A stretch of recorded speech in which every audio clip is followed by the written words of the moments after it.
तो मीडिया आज आपसे मिलने आई हुई है, बहुत सारी बातें यहाँ होगी। मुंबई में आप आए हैं, क्या खास वजह रही है, क्या कुछ आपके प्रोजेक्ट्स हैं जिस पर काम करना है? सबसे पहले तो मुंबई में आने के बाद सर्वप्रथम जितने भी हमारे मीडिया सहकर्मी के सभी दोस्त हैं, और मुझे लगता है कि इन सभी के आशीर्वाद से ही मुंबई में पिछला 2013 में मैं पहली बार आया था, और उसके बाद 2022 चल रहा था। इतने दिनों के सफ़र में हमेशा मीडिया का बहुत सपोर्ट मिला, खास करके हमारे इंडस्ट्री में, जिस इंडस्ट्री में हम वर्क करते हैं।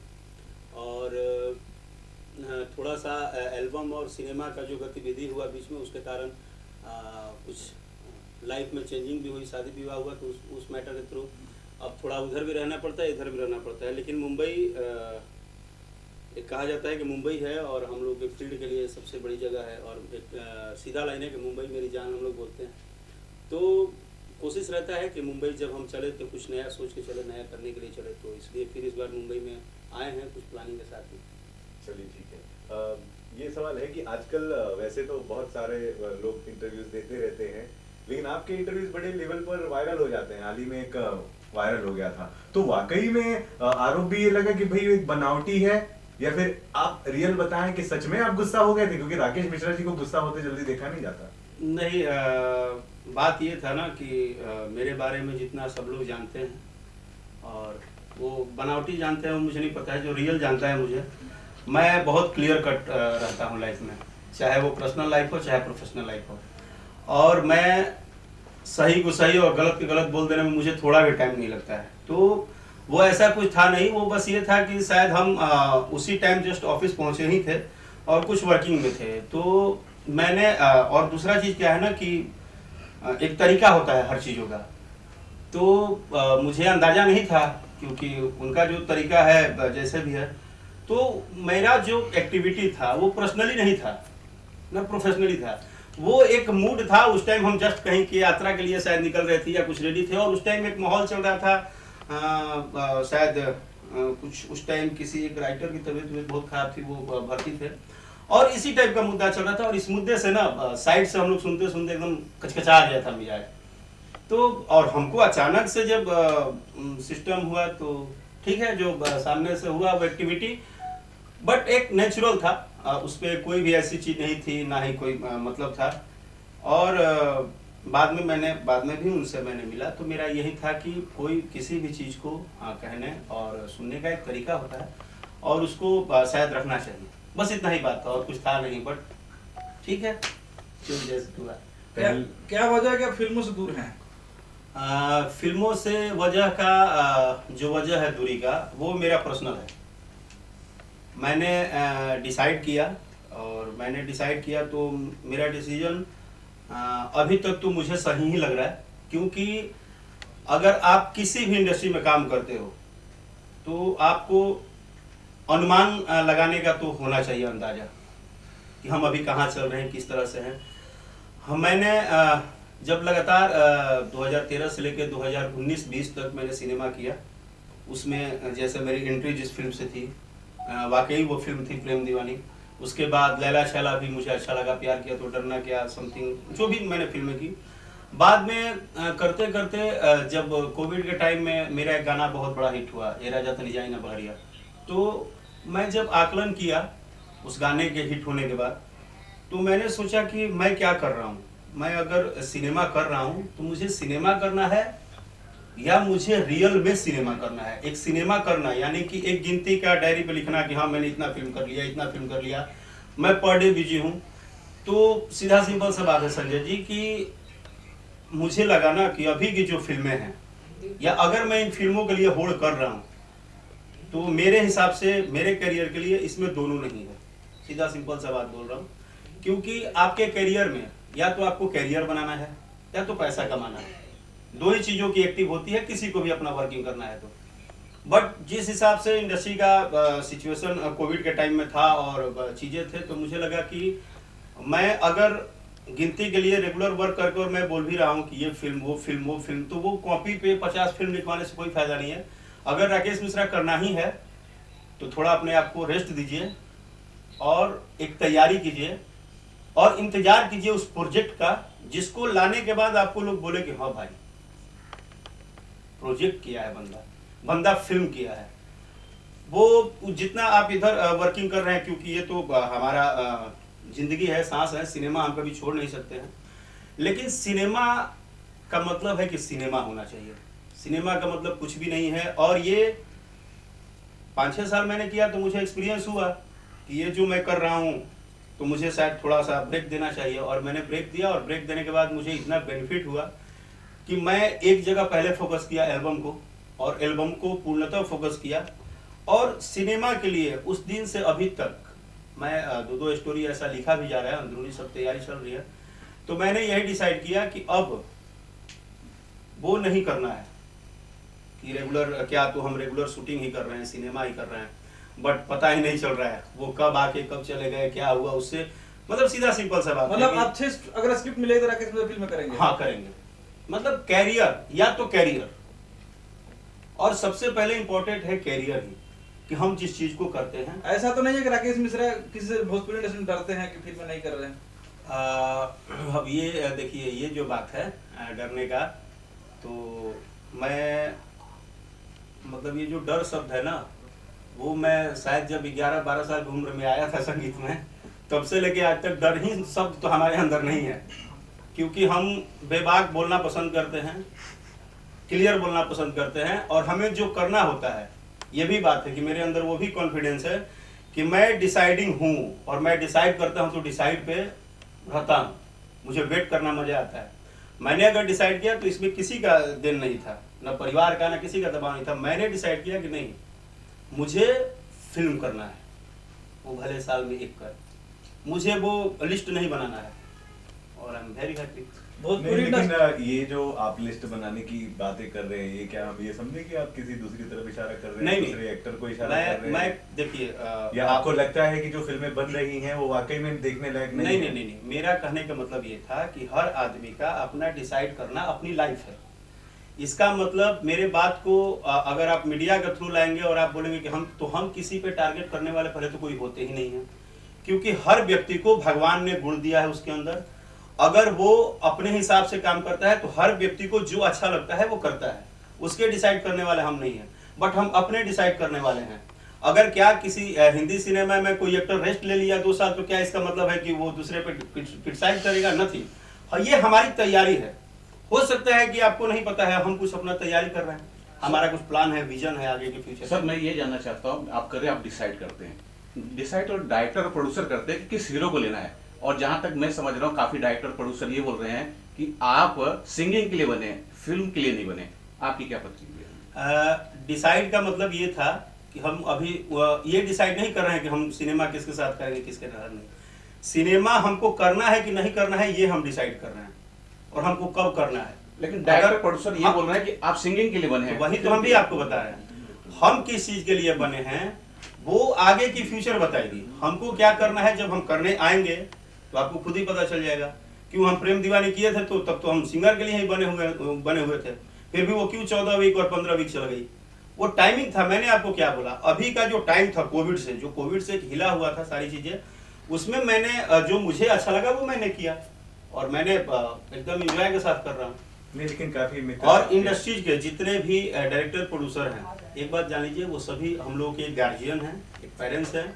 हमेशा उनके साथ काम करिए या मत करिए, लेकिन उनका सुनना, उनके साथ बैठना उठना, उनके साथ सीखना, ये आपके लिए हमेशा फायदेमंद होता है। और मुझे भी ऐसा होता है कि मैं सिनेमा के ऊपर वर्किंग करूँ या चर्चाएं करूँ, बट मैं सबके साथ टच में रहता हूँ, सबसे बातचीत करता हूँ, सबसे कुछ ना कुछ जानता हूँ, समझता हूँ कि हाँ अभी क्या किया जाए, कैसे प्लान किया जाए। तो ये जो चीजें हैं ये आपको पर्सनली अपना करना पड़ता है। लेकिन जो खबर हमारे पास है उसके हिसाब से आप लंदन जा रहे हैं यशी फिल्म्स के थ्रू? हाँ, लंदन जाने की प्लानिंग है, और सारी चीजें लगभग डन है। तो जब प्रोसेस फाइनल हो जाएगा तो देखते हैं, फिर तो चलिए। यहाँ यशी फिल्म 13 पिक्चरें बना रही है और कम से कम 40 गाने बन रहे हैं, तो आपको गाने के लिए ले जाया जा रहा है या फिल्म के लिए? देखिए, एक चीज है, मैंने आपको बोला ना कि ये जो इंडस्ट्रीज है, इस इंडस्ट्री में मैं पर्सनली जितने भी लोग हैं, वो जितने भी हमारे गार्जियन हैं, बड़े हैं, मेरा आज तक एक आदत रहा, मैं कभी किसी से सवाल नहीं किया, ना ही कुछ बोलता हूँ। और खास करके अभय भैया जो हैं, वो हमारी पूरी भोजपुरी भाषा के लिए, भोजपुरी इंडस्ट्री के लिए एक स्तंभ कहे जाते हैं। और वो एक ऐसे गार्जियन हैं कि वो बस उनका आदेश आ जाए, वो इतना भी उनसे नहीं बात होता है कि हाँ भैया क्या क्यों कैसे, उनका आदेश आ जाए, ये यासी फिल्म के ऑफिस से ये फोन आ जाए कि हाँ बाबू ये काम है, हाँ ठीक है भैया हो जाएगा। उन्होंने बहुत अच्छा सवाल किया। तो अब क्या है कि उन्हीं का जवाब अभी दे रहा हूँ कि वो वहां पहुंचने के बाद यासी फिल्म्स खुद ही डिसाइड करेंगे कि क्या करना है राकेश मिश्रा को। बट वो एक ऐसे स्तंभ है, ऐसे व्यक्ति हैं कि उनका जो भी वो बोलेंगे उसमें ना नहीं है, उसमें हाँ ही है। और इसलिए कि भैया ने हमेशा भोजपुरी और भोजपुरी भाषा के लिए बहुत, आज जहाँ भी भोजपुरी, जहाँ से भोजपुरी सिनेमा शुरू हुआ था, आज लंदन तक ले गए, सिंगापुर तक ले गए, मलेशिया तक ले गए, जहाँ भी ले गए, एक उनका बहुत बड़ा पर्दा के पीछे, वो एक प्रोड्यूसर के तौर पे एक पर्दा के पीछे भोजपुरी भाषा के लिए जो उन्होंने किया वो काबिले तारीफ है। और भैया का बहुत बहुत शुक्रिया और आभार कि आप हमारे इंडस्ट्री को, हम लोग जो गांव से लोग आए थे, कभी हम सोचे भी नहीं थे कि हम विदेश में जाएंगे, विदेशों में हमारी चीज़ों को ख्याति मिलेगी। तो इसके लिए यासी फिल्म और अभय सिन्हा भैया के पूरी टीम को मेरे तरफ से बहुत बहुत धन्यवाद। सर रीजनल सिनेमा सभी लैंग्वेज में अच्छा कर रहे हैं, गुजराती की बात करें, कन्नड़ा की बात करें, मराठी सिनेमा में अच्छे कंटेंट आ रहे हैं, लेकिन भोजपुरी सिनेमा उस लेवल पे सामने नहीं आ रहा है, उसके पीछे की क्या वजह मानते हैं? क्या वो अश्लील? आपका नाम क्या है? राकेश भाई, मीता भाई हैं आप हमारे, आपको आई लव यू, इसलिए कि इतना सेंसिबल क्वेश्चन आपने लाया। अब शायद मेरा, जितने देर से आप लोग मुझे बातों में जो फंसा रहे थे अपने, मेरा फाइनली जवाब आपने दे दिया कि हम रीजनल में बड़ा होने के लिए हमको ब्रेक लेना पड़ेगा, हमको सोचना होगा, हमको उसके आसपास की बहुत सारी चीज़ों पे सोचना होगा कि क्या जो हम पिछले 10-12 साल से बना रहे हैं उससे अब अलग सोचना चाहिए। या जैसे भैया ने बोला ना, जैसे क्या होता है कि हमारे साथ जो सिनेमा बनाते हैं, हमारी टीम, हमारे प्रोड्यूसर्स, हमारे डायरेक्टर, हमारे को एक्टर, उन सबके साथ भी ना एक हाथ बंधा हुआ है। कारण क्या है कि अगर हम लगा देते हैं, चलिए आपने बोला अगर कोई ऐसा माँ वैष्णो देवी करेंगे, कोई ऐसा व्यक्ति आया बोला कि चलिए हम भोजपुरी पे 10 करोड़ लगा रहे हैं, बट जिस दिन ये लाइन वो बोलेंगे, एक बार रात को वो टेबल पे बैठेंगे भी कि क्या पूरे इंडिया जोड़ के 10 करोड़ का रिकवरी है, क्या हम मल्टीप्लेक्स में लगते हैं, क्या हमें देखने वाले लोग पूरे परिवार के साथ जाके 3 घंटा बैठ के देखते हैं। ये बहुत सारी चीजें हैं जो अभी इस इंडस्ट्री को और इंडस्ट्री के ऊपर इस पे चर्चा करने की जरूरत है। ठीक है, आप जितने रीजनल भाषा की बात कर रहे हैं, आज से 15 साल, धर्म जी मोबाइल से निकल जाइए, आज से 15 साल 20 साल पहले जब जाएंगे आप, तो चाहे वो मैं बहुत नॉलेजकार नहीं हूँ और मुझे बहुत जानकारी नहीं है, और मैं एक गायक था, एक अभिनेता के तौर पे आया मुंबई में, लेकिन धीरे धीरे जब यूट्यूब पे और हर सोशल वर्किंग पे मैं पढ़ना शुरू किया, तो आज से 15-20 साल, क्योंकि हम लोग जब खोजते हैं ना कि भाई हम जहाँ हैं वहाँ और भी इंडस्ट्री होगी कभी, तो पता चला कि 20-25 साल पहले कभी कहीं ना कहीं साउथ इंडस्ट्री भी ऐसी ही थी नॉर्मली, बंगला इंडस्ट्री भी ऐसी ही थी, लेकिन उन लोगों ने विचार किया, उन लोगों ने अपने मल्टीप्लेक्स को बढ़ाया, अपने गवर्नमेंट से बात किया, अपने लोगों से बात किया कि हम कैसे बढ़ाएं, और उसके लिए उन्होंने एक तैयारी किया, एक हुजूम किया, एक टीम वर्क के साथ जाके बैठे बातचीत किया। आई होप, मुझे लग रहा है कि हमको नहीं पता है, लेकिन हमारे इंडस्ट्री में भी जितने हमारे बड़े गार्जियंस हैं, जितने बड़े प्रोड्यूसर्स हैं, जितनी बड़ी कंपनियां हैं, वो भी अंदर अंदर कहीं ना कहीं इसके तरीके में, क्योंकि कोई भी व्यक्ति अपने सक्सेस के लिए दिन रात कुछ ना कुछ प्रयास जरूर करता है। हमारी इंडस्ट्री भी हो सकता है कि अंदर अंदर प्रयास कर रही होगी कि मल्टीप्लेक्स में क्या ऐसा किया जाए कि पूरे इंडिया के मल्टीप्लेक्स में या बिहार यूपी के मल्टीप्लेक्स में भोजपुरी का लगना एकदम अनिवार्य हो जाए। तो शायद जिस दिन हमारा तरीका बदल जाएगा, हमें जगह मिलेगा। हमारे सिनेमा बहुत अच्छे बन रहे हैं, एक बात ये आप मानिए कि अभी फिलहाल जो भोजपुरी फिल्में बन रही है वो पहले के अपेक्षाकृत बहुत अच्छी बन रही है, पारिवारिक भी बन रही है, सिस्टमेटिक भी बन रही है, और कंटेंट भी हो रहा है। हाँ, अब जो आप बात कर रहे हैं ना कि थोड़ा सा ऊपर उठ के, तो उसके लिए बजट लगता है, और बजट तभी कोई आप पे लगाएगा जब आप रिकवरी करेंगे। और रिकवरी के अगर तौर पे देखा जाए तो ये फैक्ट है कि जब तक मल्टीप्लेक्स और आपको अच्छे थिएटर का सेंटर नहीं मिलेगा तब तक मुश्किल है। सर, आपको लगता है कि जो सुपरस्टार्स है जैसे केसरी लाल जी और पवन जी, निरहुआ जी, उनको एक स्टेप आगे लेना चाहिए, जिससे कि लोगों के जो दिमाग में जो चीज़ें हैं, जैसे अश्लीलता की बात करें, तो वो चीज़ें बदलेगी अगर सुपरस्टार लोग ये इनिशिएटिव लेते हैं तो? देखिए, सबसे पहली बात है कि हमारे जितने भी बड़े भाई हैं, चाहे वो दिनेश लाल यादव जी हों, रवि किशन जी हों, पवन भैया हों, खेसारी जी हों, चिंटू भाई हों, रितेश भाई हो, समथिंग हम सबको बोल रहे हैं। हम तो फिलहाल अभी कुछ दिनों से वो हैं तो हम ज़्यादा कुछ अपनी बात नहीं रख सकते हैं, बट ये जितने भी लोग हैं, आप मानिए या मत मानिए, ये सारे लोग अंडर टेबल लेवल पे प्लानिंग तो कर ही रहे हैं। क्योंकि जिस तरह आपको चाहत है ना कि हमारी इंडस्ट्री बड़ी दिखे, उसी तरह उनको भी दिन रात ये चाहत है, अंदर एक मन में उनके भी कहीं ना कहीं वो दिन रात सोच रहे हैं कि हम इसका कोई रास्ता निकालें, और इसके लिए शायद ये लोग निकाल भी रहे हैं। अंदरूनी इन लोग कुछ तो चल रही है, क्योंकि जो बड़े स्टार्स होते हैं ना, स्टार्स ऐसे ही नहीं होते हैं। आज आप बात कीजिए, जितने भी आपने बोला कि हमारे बड़े स्टार्स हैं, वो बहुत मेहनत करते हैं, चाहे पवन भैया हो, खेसारी जी हो, समथिंग जितने भी लोग हैं, जितने भी हमारे भाई हैं, या प्रोड्यूसर हैं, डायरेक्टर हैं, मेहनत सारे लोग कर रहे हैं। हर आदमी से आप मिलिएगा ना तो जिसे पूछेगा कैसा सिनेमा बना है, तो बोलते हैं कि अरे गर्दा बना है, सिनेमा बना है। तो कहने का मतलब है कि उनका ऊर्जा है, वो तैयारी में भी लगे हैं। कभी कभी ऐसा हल्ला हो भी रहा है, जैसे देखिए एक फिल्म का ट्रेलर देखा था मैं, गबरू ना, महेश पांडे जी बनाए हैं। वाकई मुझे ट्रेलर बहुत अच्छा लगा। एक माई करके कोई फिल्म अभी बन के आया है, निरहुआ जी, हाँ, दिनेश भैया का, बहुत अच्छा फिल्म लगा। तो यानी कि हम प्रयासरत हैं, हम 1 CR 1.5 CR 2 CR में घुस भी रहे हैं। बस वही प्रॉब्लम हो जा रही है कि हमको दिखाने का जो सिस्टम है ना, वो शायद अभी जो पहले जिस तरह से, पहले तो चलिए क्लियर था कि सिंगल थिएटर था तो एक घूम में चलते थे, बट अब कहीं ना कहीं भोजपुरी को मल्टीप्लेक्स की जरूरत है, as a recovery, as a cinema हम अच्छा बना। सर ट्रेलर की बात की आपने, अभी 2 ट्रेलर आए, एक बोल राधा बोल और आपने देखे दोनों? मैंने दोनों ट्रेलर देखे। सर आपको कौन से ट्रेलर अच्छे लगे? मुझे दोनों ट्रेलर अच्छे लगे। इसमें और जोड़ते हैं कि दरअसल एक नहीं 4 ट्रेलर आए हैं।